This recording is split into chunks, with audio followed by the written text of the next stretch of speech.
چھٹی آئی، چھٹی اور ساتویں آیت کلام خدا میں سب دیکھیں گے ملاکی نبی کی کتاب اس کا 3 باب اس کی 6 اور 7 آیت کلام خدا میں سے ہم دیکھیں گے، جسے نکالے کہے آمین۔ جی پڑھنے میں رہنمائی کیجیے گا۔ کیونکہ میں خداوند لا تبدیل ہوں، اسی لیے اے بنی یعقوب تم نیست نہیں ہوئے۔ تم اپنے باپ دادا کے ایام سے میرے آئین سے منحرف رہے اور ان کو نہیں مانا۔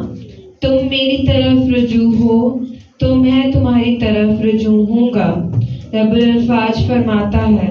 لیکن تم کہتے ہو کہ ہم کس بات میں رجوع ہوں۔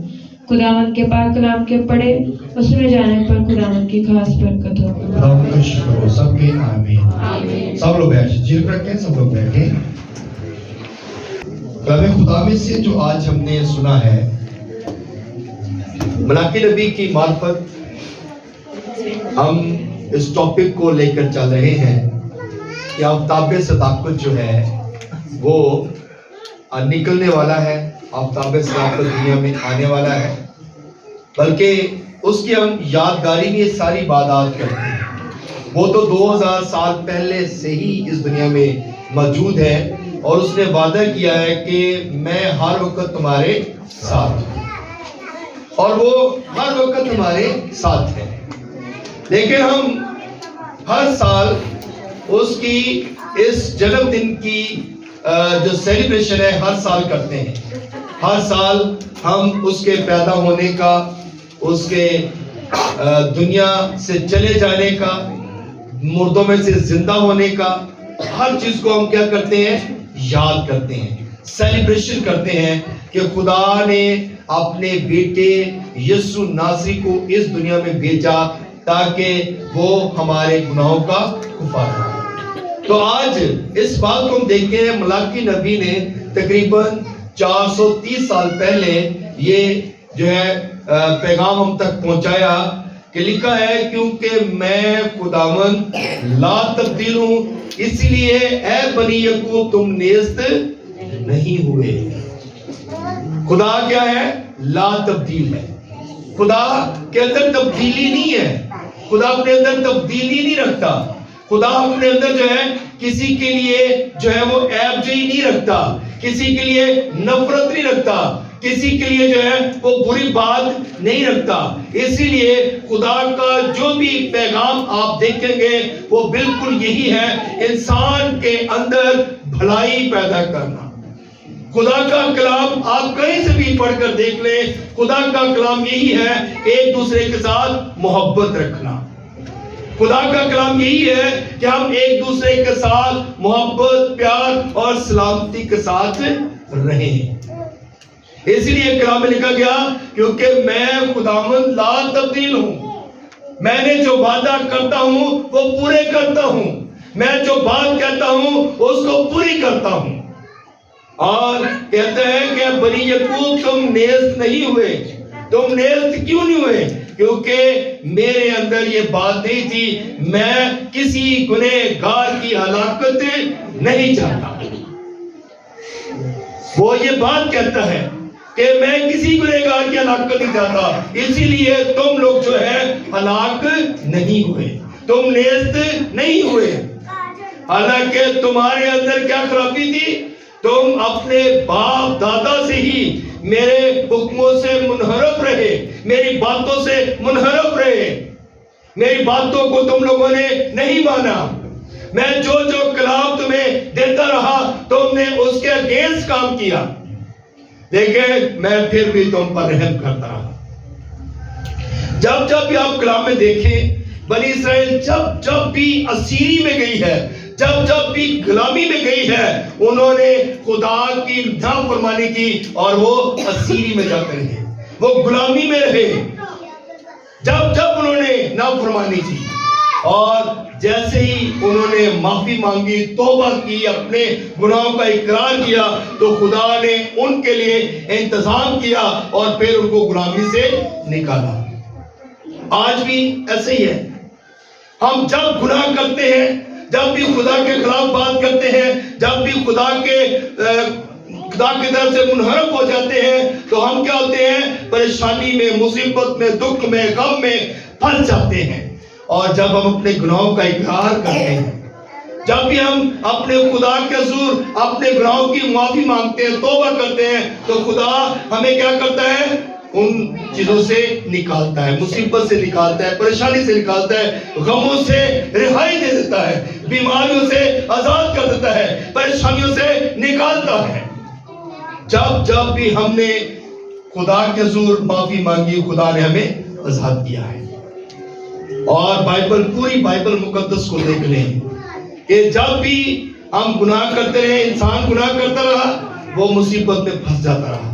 جب بھی اس نے خدا سے منحرف ہوا، اس وقت ہی خدا نے ان کو اسیری میں، غلامی میں پھنسا دیا۔ لیکن جیسے انہوں نے معافی مانگی، خدا نے ان کے لیے انتظام کیا۔ بنی اسرائیل قوم جب مصر میں غلام تھی تو یہ خدا سے دور ہو گئے تھے، کیونکہ خدا نے پہلے کہا تھا کہ تم جو ہو وہ غلامی میں اتنے سال رہو گے اور پھر میں تمہیں وہاں سے نکالوں گا۔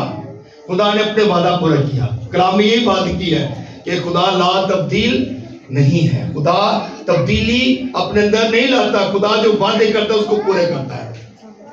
بنی اسرائیل قوم غلامی میں گئی اور پھر ان کے لیے انتظام کیا۔ خدا نے موسیٰ نبی کو وہاں پہ بھیجا تاکہ ان کو غلامی کے گھر سے نکال دیا۔ ہلیلویا، ہلیلویا۔ یرمیہ کی کتاب دیکھیں گے، اس کا 31واں، اس کی 34 بس۔ اور وہ پھر اپنے اپنے پڑوسی اور اپنے اپنے بھائی کو یہ کہہ کر تعلیم نہیں دیں گے کہ خداوند کو پہچانو، کیونکہ چھوٹے سے بڑے تک وہ سب جانیں گے، خداوند فرماتا ہے، اس لیے کہ میں ان کی بدکاری کو بخش دوں گا اور ان کے گناہ کو یاد نہ کروں گا۔ آمین۔ اب یہاں پر یرمیہ نبی کی بات پر خدا کلام کر رہے ہیں اور کہتے ہیں اور وہ پھر اپنے اپنے پڑوسی اور اپنے اپنے بھائی کو یہ کہہ کر تعلیم نہیں دیں گے کہ خداوند کو پہچانو۔ یعنی کہ وہ پھر یہ نہیں کہیں گے کہ خداوند کو پہچانو، کیونکہ خدا اپنی قدرت سے ہی پہچانا جاتا ہے۔ ہلیلویا۔ خدا جو ہے اپنے جب کام کرتا ہے، وعدے کرتا ہے، جو پورے کرتا ہے، پھر لوگ ان کو پہچانتے ہیں۔ کہنا نہیں پڑتا، خدا جب ہماری زندگی کے اندر کام کرتا ہے تو جس زندگی کے اندر خدا کام کرتا ہے اس زندگی کو تو خدا کی حضوری میں جھکے رہنا چاہیے، عبادت کرتے رہنا چاہیے، خدا کی شکر گزاری کرتے رہنا چاہیے، کیونکہ خدا نے ان کی زندگی کے اندر ایک بڑا کام کیا ہے، معجزہ کیا ہے۔ خدا نے ان کو مصیبت سے، پریشانی سے نکالا ہے۔ یہی بات خدا بنی اسرائیل قوم کو سکھانا چاہتا تھا کہ دیکھو میں تمہیں غلامی کے گھر سے نکال کے لایا ہوں تاکہ تم میری کیا کرو؟ شکر گزاری کرو، میری عبادت کرو، تم کسی اور خدا کی عبادت نہ کرنا، بلکہ تم میری عبادت کرنا، تم ایک خدا کی عبادت کرنا۔ لیکن انہوں نے کیا کیا؟ انہوں نے ایک خدا کی عبادت نہیں کی بلکہ بہت سارے خدا بنا لیے، بہت سارے بتوں کو انہوں نے سجدہ کرنا شروع کر دیا، کیونکہ غلامی کے گھر میں مصر کے اندر اور بھی بت تھے جن کی لوگ پرستش کرتے تھے، اور ہم جہاں پر رہتے ہیں وہاں کی چیزیں اڈاپٹ کر لیتے ہیں۔ آج بھی انسان کے اندر یہ باتیں ہیں۔ ہم کسی کے گھر چلے جائیں نا تو اس گھر کے جو ہم طور طریقے دیکھتے ہیں اسی گھر کے طور طریقوں کو ہم کیا کرتے ہیں؟ اڈاپٹ کرنا شروع کر دیتے ہیں، اپنی زندگی کے اندر لے آتے ہیں، حالانکہ ہمارے طریقہ کار ہو سکتا ہے ان سے زیادہ اچھے ہوں، ان سے زیادہ ہم پاورفل ہوں، کیونکہ ہم اگر خدا کی مرضی کے مطابق چلتے ہیں تو ہمارے طریقہ کار اچھے ہیں، اور اگر ہم خدا کے کلام کے مطابق نہیں چلتے تو ہم دوسروں کو اڈاپٹ کرتے ہیں اور اپنی زندگی کو خراب کر لیتے ہیں۔ یہی بات خدا ہمیں سکھا رہا ہے کہ تم نے کیا کیا ہے؟ تم نے اور خدا کو اب خدا کی پہچان تمہیں ضرورت نہیں پڑے گی کہ خدا کو پہچانو، بلکہ خدا تمہاری زندگی کے اندر کام کرتا ہے اور تم خدا کی مرضی کو پہچانو، کیونکہ چھوٹے سے بڑے تک وہ सब मुझे जानेंगे। खुदावंद फरमाता है इसलिए कि मैं उनकी बदकिरदारी को क्या करूंगा, बख्श दूंगा। हमारी बदकारियां, हमारे गुनाह, हमारे जो बोझ थे, खुदा ने क्या किए हैं, बख्श दिए हैं, माफ कर दिए हैं। और अगर हमारे गुनाह खुदा माफ ना करता तो आज हम खुदा की हैकल के अंदर ना होते, आज हम खुदा की इबादत ना कर रहे होते। खुदा ने हमारे गुनाहों को क्या किया है, बख्श दिया है, और उनके गुनाहों को वो क्या करता है, फिर याद ना करूंगा। हमारे गुनाहों को खुदा याद नहीं करता। कितने आप खुद ही, हर इंसान अपनी तरफ जायजा ले सकता है, अपनी तरफ खुद अपने आप को जज कर सकता है कि हमारे अंदर कितने गुनाह है, कितनी बदकारियां हैं, कितनी प्रॉब्लम है, कितने झूठ है, कितने प्रेम है। हम खुद अपने आप को जांच सकते हैं, और जब हम जांचते हैं तो फिर हम इस बात की माफी मांगते हैं, खुदावंद माफ कर दे। और अगर हम माफी नहीं मांगते तो यही गुनाह, यही बदकारियां, यही झूठ हमारा पीछा करते रहते हैं और हम मुसीबतों में फंस जाते हैं। Hallelujah, hallelujah. बात की समझ आ रही है? तारीफ जा सकते हैं।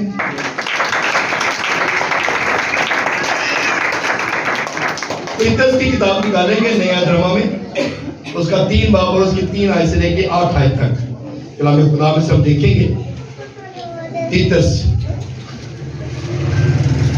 3 बाब और उसकी 3 से 8 तक। क्योंकि हम भी पहले नादान क्या थे? नादान थे, नाफरमान थे, फरेब खाने वाले और रंग बिरंग की ख्वाहिशों और ऐशो इशरत के बंदे थे। क्या थे हम?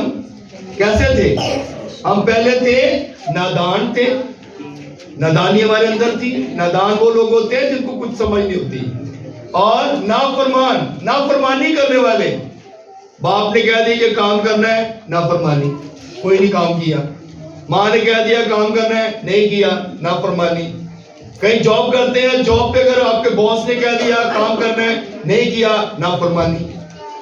तो फिर क्या है? कहते हैं फरेब खाने वाले। कहते हैं तुसी फरेब भी खांदे जी।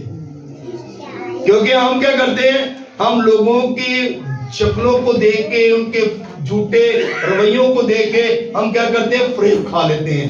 हम देखते हैं यार ये बंदा बड़ा अमीर है, इसे पैसा इसके पास कहां से आ गया है। हम क्या करते हैं, फरेब खाते हैं और उनकी तरह कर होना शुरू हो जाते हैं। और फिर लिखा है और रंग बिरंग की ख्वाहिशों और ऐशो इशरत के बंदे थे। हमारे अंदर आज भी हमारे अंदर ख्वाहिशें बहुत हैं, हमारे अंदर ऐशो इशरत की जरूरत है। हम चाहते हैं हम भी ऐशो इशरत करें, हम भी लोगों की तरह जो है वो गाड़ियों में घूमे, काम ना करना पड़े। हम सिर्फ क्या करें, ऐशो इशरत करें और सोए रहें, आराम से उठें, कोई काम ना करने वाला हो, कोई हमें जो है वो जगाने वाला ना हो, कोई हमें उठाने वाला ना हो, कोई कमांड करने वाला ना हो। अगर खुदा हमारी कमांड ना करे तो हम बिगड़ जाएं। अगर माँ बाप हमारी कमांड ना करें तो हम बिगड़ जाएं। अगर बॉस हमारी कमांड ना करे तो मेरा ख्याल है अदारे जो है वो खराब हो जाएं। इसीलिए कलाम फरमाता है तुम फरेब खाने और रंग बिरंग की ख्वाहिशों और ऐशो इशरत के बंदे थे। बंदे ऐसे होते हैं, लोग ऐसे होते हैं। लेकिन और क्या लिखा है आगे, जी पढ़िएगा। और बदख्वाही और हसद में जिंदगी गुजारते थे। और बदख्वाही और हसद में जिंदगी गुजारते थे। कैसी जिंदगी हम गुजार रहे हैं? बदख्वाही यानी कि लोगों के खिलाफ बस सोचना कि ऐसी बस, और हसद करना, दूसरों की तरफ जेलस होना। अगर हमारा भाई अच्छे ओहदे पे जा रहा है तो हम उसके खिलाफ हो जाएंगे। अगर हमारी बहन, हमारी फैमिली में कोई फर्द, कोई फैमिली बढ़ रही है तो हम उसके खिलाफ हो जाएंगे, हसद करना शुरू कर देंगे कि खुदा इसको बरकत दे रहा है, मुझे क्यों नहीं दे रहा। और वो हसद आपको क्या करता है, आपको डिग्रेड करता है, वही आपको डिवोशन में ले जाता है, अपलिफ्ट नहीं करता बल्कि आप नीचे की तरफ जाना शुरू हो जाते हैं। जब आप किसी के लिए बरकत चाहोगे तो तुम्हारे लिए भी खुदा जो है वो अपनी बरकत को नाज़िल करेगा। अगर हम किसी के लिए बरकत नहीं चाहते तो फिर बरकत नहीं आएगी। इसलिए हमें इस बात पर गौर करने की जरूरत है। जी आगे पढ़िएगा। नफरत के लायक थे और आपस में कीना रखते थे। हम क्या थे? नफरत के लायक थे और आपस में क्या करते थे? कीना रखते थे। आपस में नफरत, आपस में ही जो है वो लड़ाई झगड़े, आपस में एक दूसरे के साथ अदावतें, झूठ, प्रेम। लेकिन क्या है, जब यीशु आ गया तो उसने आकर ये चीजें खत्म की। ये पुराने अहद-ए-नामा की बात हो रही है कि लोग ऐसे थे, लेकिन नए अहद-ए-नामा में आके खुदावंद ने आके तालीम दी कि आप लोग ऐसा अपने अंदर ना रखें, और अगर आप ऐसा रखेंगे तो फिर पुरानी लानतें, पुराने जो भी अबलीसी सांप हैं, जो पुरानी बातें हैं, वो तुम्हारा क्या करेंगी? पीछा करेंगी। तुम्हारे बाप दादा का गुनाह जो है वो तुम पर लाद दिया जाएगा। मैं तुम्हारे गुनाह का बदला तीसरी पुस्तक जो है वो लूंगा। आमीन, हालेलुया। आपकी समझ आ रही है?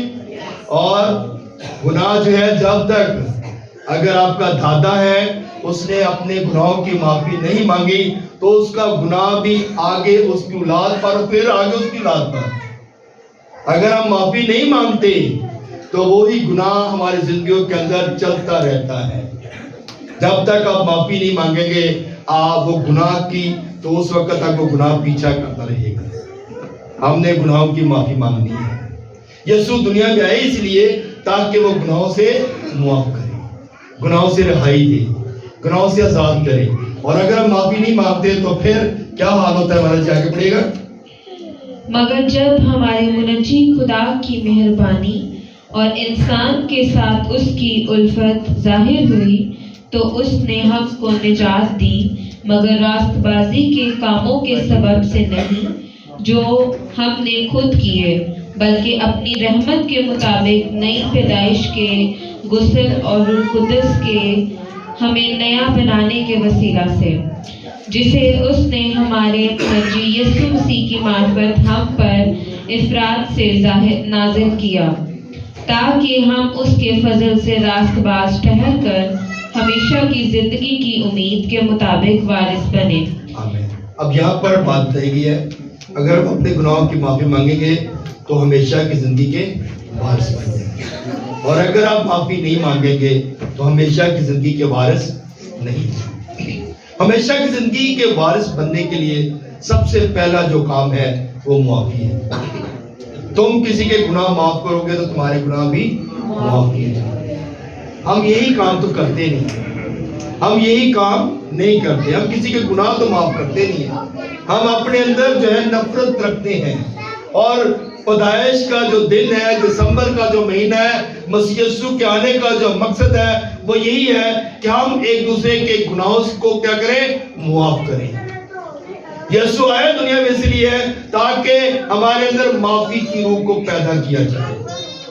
वो माफी की रूह को पैदा करना चाहता था। वो चाहता था लोग एक दूसरे के गुनाहों को मुआफ करें, नफरत से बाहर निकलें, परेशानियों से बाहर निकलें, आजाद हो जाए। तो हम गुनाहों की माफी नहीं मांगते, हम माफ नहीं करते। यही हमारे अंदर प्रॉब्लम है। इस बात पर हमने गौर करना है। Hallelujah, hallelujah. सो मेरे चीजों, खुदा जो कि ला तब्दील है, खुदा माफ करने वाला है। खुदा चाहता है कि मेरे लोग रिहाई पाएं, माफी मांगे और अपने गुनाहों से आजाद हो जाएं। तो खुदा का बड़ा मंसूबा यही था, खुदा का बड़ा पैगाम यही है कि हमने एक दूसरे को मुआफ करना है। उसके आने का दुनिया में यही मकसद है कि हम एक दूसरे को मुआफ करें, ताकि जब हम एक दूसरे को माफ करेंगे तो फिर हम बरकत पाएंगे और वो घराने भी बरकत पाएंगे। खुदावंद इस कलाम के वसीला से हम सबको बड़ी बरकत दे। आमीन।